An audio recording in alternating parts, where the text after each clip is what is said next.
Super Esporte chegando ao vivo quinta-feira aí na sua casa, 30 de julho de 2015. Dia de ver os 7 gols que movimentaram o início da 16ª rodada do Campeonato Brasileiro. No Mineirão, o argentino Lucas Prato brilhou contra o São Paulo, marcou 3 vezes e garantiu mais uma vitória do líder Atlético Mineiro no Campeonato Brasileiro. Já o tricolor permanece fora do G4. Em Itaquera, o Corinthians não quis nem saber da crise do Vasco, não, e venceu a equipe carioca por 3-0. A gente vai mostrar para você também as novidades do Palmeiras, do Santos e muito mais. Vamos de Campeonato Brasileiro? Eu e você, você e eu. Em Belo Horizonte, Atlético Mineiro e São Paulo fizeram um baita jogo no Mineirão, mas no final prevaleceu a eficiência daquele argentino, Lucas Prato, que marcou 3 vezes, garantiu a vitória e a permanência do Galo na ponta da tabela. Confira aí. No Mineirão, mais de 47 mil pagantes praticamente lotaram o estádio para ver o Atlético matar o jogo ainda no primeiro tempo. Já aos 19 minutos de partida, Marcos Rocha mandou para Lucas Prato, que na insistência venceu Rogério Ceni, 1-0. 6 minutos mais tarde, Giovanni Augusto cruzou da esquerda e Prato só deu um toquinho para fazer o segundo. E ainda deu tempo dele anotar o terceiro no final da primeira etapa. Desta vez, Giovanni Augusto serviu e Lucas Prato, sem nem olhar para frente, já mandou no cantinho de Ceni. Que noite do argentino, hein? Na volta do intervalo, Alexandre Pato ainda descontou de cabeça, mas o estrago já estava feito. Final, 3-1 Galo, que segue isolado na liderança do Brasileirão. Foi mais um jogo duríssimo, a gente considera uma goleada isso aí. Eu até conversei com o Rogério na saída do jogo. Não foi jogo para 3-1, assim, porque os times se equivalem, são 2 times fortes. O São Paulo jogando fora de casa, o Atlético jogando fora de casa, são sempre times que jogam para vencer. Os primeiros 20 minutos fomos muito superiores. Tuvimos o controle do jogo y tuvimos 4 oportunidades claras para concretar. Era muy importante hacer el primer gol. Infortunadamente, en la primera opción de ellos, él concreta. Mas nós tivemos um ponto que foi fundamental, a finalização. Então, nós colocamos 3 bolas para dentro. Então, acho que foi o mérito do resultado foi aí. Trabalhar mais em nossa eficácia al frente del gol rival. Eu creio que especialmente hoje, con la presión de la torcida, ellos no tuvieron el control del juego, no tuvieron el control de la bola. Nós trabalhamos bem a bola, mas não concretamos nossos goles. Agora temos 10 dias para trabalhar, especialmente nesse aspecto. Não tem nenhum timaço aí, não tem nenhum timão que está super coordenado para ser o favorito da competição. Por isso que a gente tem que estar muito humilde, valorizar muito esse resultado e trabalhar em cima dos erros e dos acertos. Então, a continuidade com esse time, com essa formação, é que vai nos dar uma segurança de resultados. Garrafa, erro e acerto. E o São Paulo perdeu muitas oportunidades, pelo menos umas 4 no primeiro tempo, com o Luiz Fabiano, o Pato, muitas vezes também, o Ganso também, em uma oportunidade, os dois erraram feio. Meu irmão estava vendo o jogo comigo, São Paulino, ficou xingando o Thiago Mendes, meu Deus do céu, que eu não aguentava, expulsei ele de casa no intervalo, porque eu não aguentei mais. Faço, Garrafa, que isso? E só xingava o Thiago Mendes, não é por aí. E, bom, uma pena, né? Uma pena para o São Paulo, mas lá foi o Lucas Prato. Anitta, eu fiz a mesma leitura que os treinadores. A do Levir, que foi um jogo equilibrado, não foi para 3-1. O São Paulo teve um bom volume de jogo na primeira etapa, criou algumas oportunidades, não foram assim, oportunidades claríssimas de gol, mas teve volume, saiu para o jogo, enfrentou o líder do campeonato de igual para igual e o Atlético acabou sendo eficiente. Nas vezes que chegou, concluiu. Em noite de Prato, não deu para o Pato. Não é? Olha, peraí, como é que é? A noite foi do Prato e não deu para o Pato. O Pato fez 1, e o Prato fez 3. O Prato jantou o Pato. Isso, colocaram o Pato no prato. O detalhe é o seguinte, Anitta, trocadilho à parte, a leitura foi essa do jogo, o resultado não era para 3-1, mas se tinha uma equipe que merecia vencer, era o Atlético Mineiro pela sua eficiência no ataque. Realmente foi uma equipe que sabia exatamente o que queria e num campeonato por pontos corridos você não pode perder dentro de casa. Existem jogos que você não pode perder. Era um confronto direto. O que me preocupa é essa instabilidade do São Paulo. O São Paulo, ele dá situações de que agora o São Paulo embalou. De repente, ele vem para um tropeço. Tem um jogo daqui a 10 dias contra o Corinthians e pode definir a sua sorte no campeonato, porque ele já desgarrou do Atlético Mineiro. São 8 pontos do líder, G4. O São Paulo ainda está próximo, mas se perde do Corinthians, fica numa situação delicada. E o Juan Carlos Osório terá esses 10 dias para trabalhar a equipe. Repito, foi um belíssimo jogo. Ontem acompanhei essa partida juntamente com o Corinthians, né? Faz parte do nosso ofício ali com TV e tablet ligado. Foi um belíssimo jogo, o resultado foi justo, mas não para 3-1. Mas você acha que essa instabilidade não tem a ver com o fato da rotatividade que ele gosta de fazer com os jogadores? Enfim, nunca tem um time efetivamente igual e aí, de repente, isso tem a ver ou não? Eu não acredito, porque num campeonato longo, difícil você conseguir repetir a equipe 2 ou 3 jogos, 3 ou 4 jogos seguidos. Essa rotatividade, queira ou não o treinador, ele é obrigado a mexer. O Corinthians também alterou ontem, em relação ao último jogo. O Gil já não jogou contra o Curitiba, voltou agora. Então, essa rotatividade, ela é porque o campeonato é extenso e longo. E o segredo para se vencer esse campeonato é ter um elenco forte, um elenco com peças de reposição. E hoje, um dos elencos, a gente vai falar daqui a pouquinho, um dos elencos que tem, no meu entendimento, peça de reposição, além do Atlético, é o Palmeiras.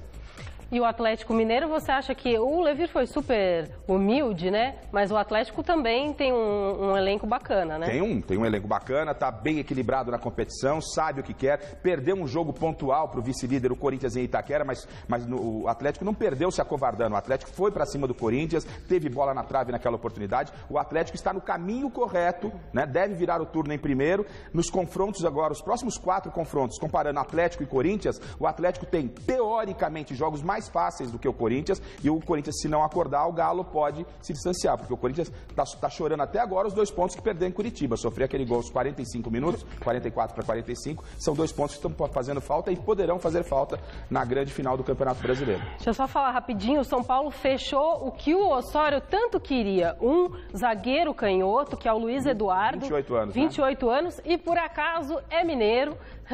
Ele já jogou no Bragantino, já jogou no 15 de Piracicaba, no Atlético Mineiro em si, estava no São Caetano. E isso causou uma polêmica muito grande, porque o presidente Carlos Miguel Aidar, em entrevista ao Estadão, disse que queria a volta do Lugano. Aí o Ataíde Gil Guerreiro disse, não queremos o Lugano, porque, segundo o Osório, precisamos de um zagueiro de perna esquerda. Sim. Então, vem o Luiz Eduardo ontem, lá em BH, o Osório, o Ataíde foi para o desabafo, a torcida pressionando muito o Ataíde, o presidente não falando a mesma língua do diretor. O São Paulo ontem, depois da derrota, acabou ficando efervescente lá no vestiário.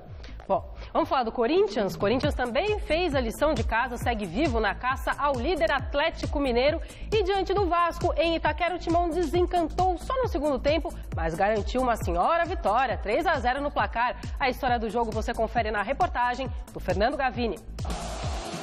A paciência da torcida está no final. A cada lance de Wagner Love, a desconfiança parece aumentar. E ele teve a chance de voltar a ganhar moral com a Fiel. Mas Jordi estragou os planos do camisa 9. 5 gols em 30 jogos no ano é muito pouco para um centroavante. 6 partidas seguidas sem marcar, então, parecem uma eternidade. Mas só foram lhe dados 45 minutos para tentar acabar com o jejum. No intervalo, Tite resolveu apostar em Luciano, recém-chegado de volta dos Jogos Pan-Americanos. Uma equipe que ela busca afirmação, que é o estágio que a gente está, torcedor, entenda dessa forma. Ela busca tal qual o alicerce dela, a construção dela, a sua organização e o processo criativo dela, ele é mais difícil de ser encontrado. Ele tem que ser repetido, tem que ser padronizado, tem que passar por adversidades, passar por maus momentos, daqui a pouco ser questionado, porque a gente vai amadurecer assim. Se Wagner Love não pôde interromper sua seca de gols, bastou 1 minuto de segundo tempo para Renato Augusto matar a saudade de balançar a rede, coisa que ele não fazia há 3 meses e meio. O jejum maior foi derrubado por Gil. Meio sem querer, ele marcou pela primeira vez depois de longos 9 meses. Eu não sou adivinha, mas quem estava na entrevista coletiva 2 semanas atrás, eu fiz 2 observações. Continuando a performance que estava acontecendo, ia acontecer gol de zagueiro, ia acontecer gol de Renato Augusto. É inevitável quando os jogos, às vezes, eles te mostram e o atleta vai para dentro do treinamento e concentrado com alto nível, vai acontecer. Hora um, hora outra, acaba acontecendo. A comemorar, pelo menos para Wagner Love, foi que seu substituto não fez gol. Mas Luciano jogou bem, deu outra movimentação ao ataque corintiano e participou da jogada do último gol, marcado por Elias, cujo jejum quebrado foi bem pequenininho, apenas 17 dias. A equipe não está pronta. O processo ofensivo dela não está pronto. É o 6º jogo que joga assim. Vocês mesmos me informaram isso. Renato Augusto, Jadson, Elias, Bruno Henrique, Wagner Love e Malcom. É a 6ª partida que eles jogam juntos. Ao final de cada partida, Tite insiste em dizer que o Corinthians ainda está em formação. Mas o fato é que só há uma posição em aberto na equipe titular. As outras 10 já têm seus donos. O problema é que Wagner Love não consegue se firmar. E a concorrência pelo lugar dele está cada vez maior. Se eu quiser pivô, eu vou pegar a área de ação dele e eu vou ter o Danilo numa área de ação central. O Luciano, ele faz assim, ele fica centro, daqui a pouco ele abre para a esquerda, abre para a direita. Ele precisa também ser trabalhado nesse setor. E o Love é esse jogador de movimentação, e eu quero ele assim. Vai um pouquinho menos pressionado e mais entrosado, vai acabar acontecendo com uma ou com outra opção. Só que precisa de tempo, é inevitável. Tempo, mano, velho. O Tite está com um discurso muito esperto. O Tite é muito inteligente, né? De montar a sua equipe e também de passar o que ele pensa para o torcedor. Ele, a toda a coletiva, ele vem com esse discurso. O Corinthians está em montagem. Estamos na metade do primeiro turno já, Tite.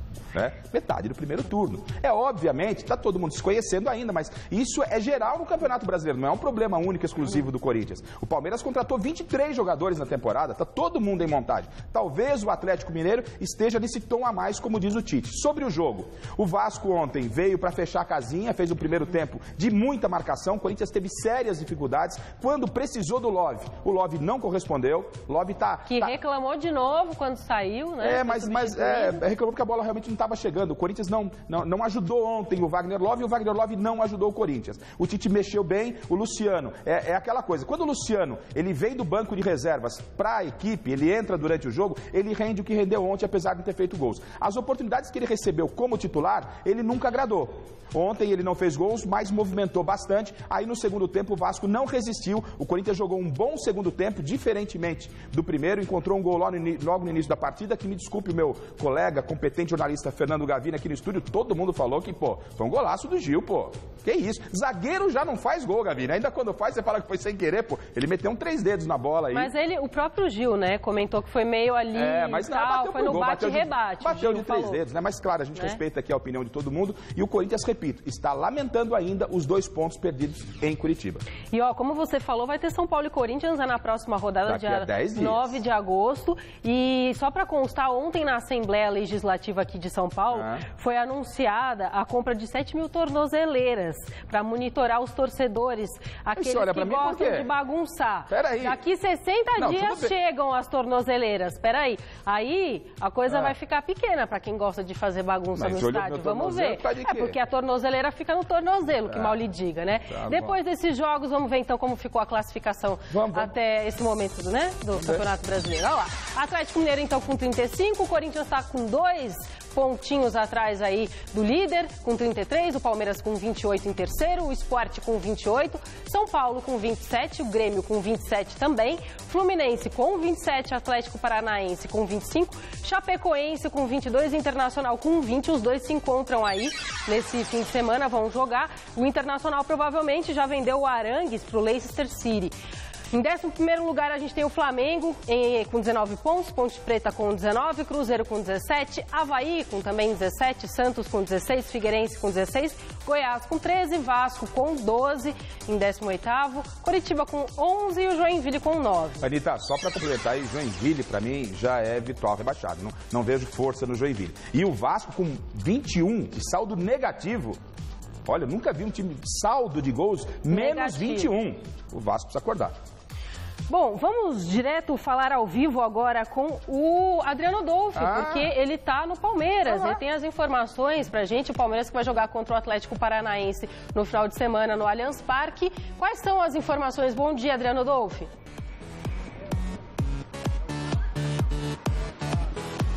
Bom dia a você, Anitta, ao Garrafa, a todos que acompanham mais uma edição do Gazeta Esportiva. Agora há pouco, o técnico Marcelo Oliveira realizou treinamento coletivo aqui na Academia de Futebol. Destaque para o time reserva, que venceu por 1-0. Um belo gol do atacante Kelvin, invadiu a área pelo lado direito e encobriu o goleiro Fernando Praz. Realmente um belo gol. E o outro destaque é em relação à equipe titular utilizada pelo treinador. Ele jogou com Fernando Praz no gol, Lucas, Jackson, Leandro Almeida, Egídio, Arouca, Gabriel, Robinho, Dudu e Rafael Marques, e no ataque o Leandro. Ele não realizou nenhuma mudança no time titular, é bem provável que essa seja a equipe que enfrenta o... É bem provável que esse seja o time que enfrenta o Atlético Paranaense no domingo, 11 da manhã, partida que acontece no Allianz Parque. Nesse momento, o treinador vai realizando um trabalho à parte de finalizações e durante toda a atividade ele parou o treinamento para corrigir posicionamento e também explicações individuais a cada jogador. Ontem quem conversou por aqui foi o zagueiro Vitor Ramos. Depois do episódio do bife no pé comentado pelo Felipe Gabriel, o Vitor Ramos falou sobre a nuvem. Nuvem geralmente é um termo utilizado para falar de problemas passageiros, mas o Vitor Ramos falou da nuvem para mudar o enfoque. Nuvem de alegrias e nuvem de vitórias no Palmeiras. Vamos acompanhar o que disse o zagueiro Vitor Ramos. Quando a fase está boa, a bola entra, a bola lá atrás bate na trave, não entra. Graças a Deus a gente está numa nuvem muito boa, né? Está passando uma nuvem muito boa por aqui no nosso clube e aproveitar essa nuvem. Uma nuvem de alegrias que a gente está aproveitando da melhor maneira possível, que é ganhar dentro e fora de casa.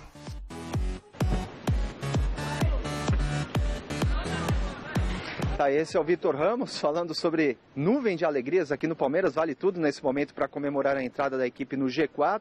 Daqui a pouquinho começa a entrevista coletiva do Arouca. E só lembrando que já foram vendidos 34 mil ingressos para a partida desse domingo, 11 da manhã, contra o Atlético Paranaense. Essas são as informações do Palmeiras, viu, Anitta? Detalhes da entrevista coletiva do Arouca, 6 da tarde, no Gazeta Esportiva. Obrigada, Adriano.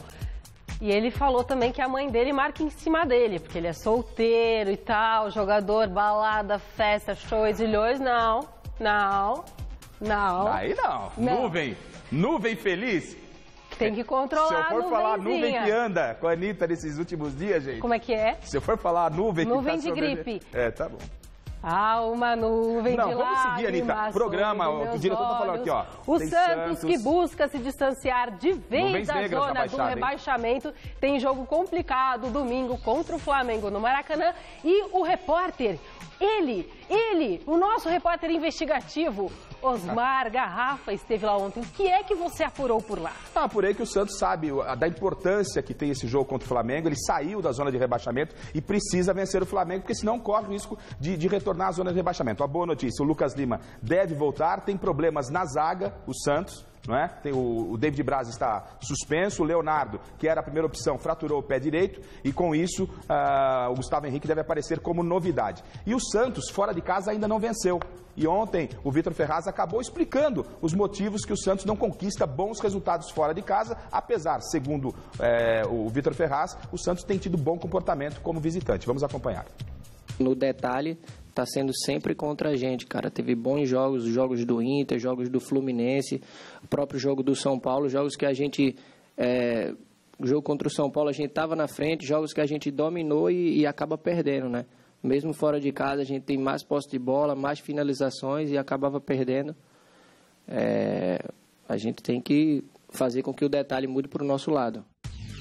E o jogo está extremamente complicado para o Santos no Maracanã no final de semana, não pelo simples fato do Flamengo, e sim pelo simples fato do Guerreiro viver uma boa fase. Sim. O Guerreiro entrou no Flamengo... Ele está com uma nuvem. Uma nuvem positiva. Positivíssima. E a nuvem no Santos, fora de casa, é uma nuvem negra. Porque o Santos, mesmo jogando bem, não consegue nenhuma vitória fora de casa. Então, é um jogo complicado. Há uma preocupação com o Guerreiro. O Santos tem esse problema na zaga, não vai contar com a zaga titular. Mas o Santos aí, se trouxer um empatezinho, acho que já fica até de bom tamanho. Vencer seria o ideal, mas nesse momento o Santos ainda não se autoafirmou jogando fora de casa. O que é que está faltando para o Santos e por que é fora de casa sempre o problema? É mais difícil porque tem a torcida, do outro a favor e tal. Só que no Maracanã, Flamengo...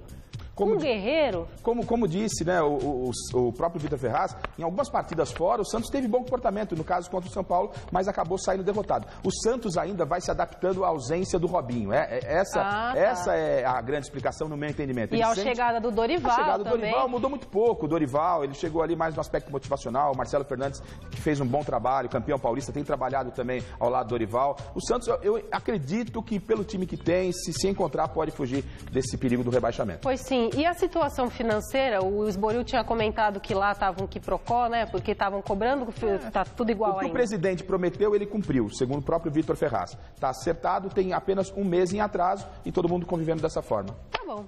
Então, você vai para onde hoje? Vamos para o aeroporto fazer o desembarque do São Paulo e com nuvens de felicidade. Ai, que ótimo. Então eu vou Cuida da sua nuvem aí, hein? Cantando Maria Alana, um beijo para você lá, corintiana roxa, um beijo pro Michel, um beijo para todo mundo que escreve. Obrigada, viu, gente? Perigo. É música do Lucas Prato. Deixou o prato ali, perigo. Hoje, 11h30 da noite, confira o famoso coral das meninas de Petrópolis no Hoje Tem. Assista agora a Revista da Cidade e logo após, Você Bonita.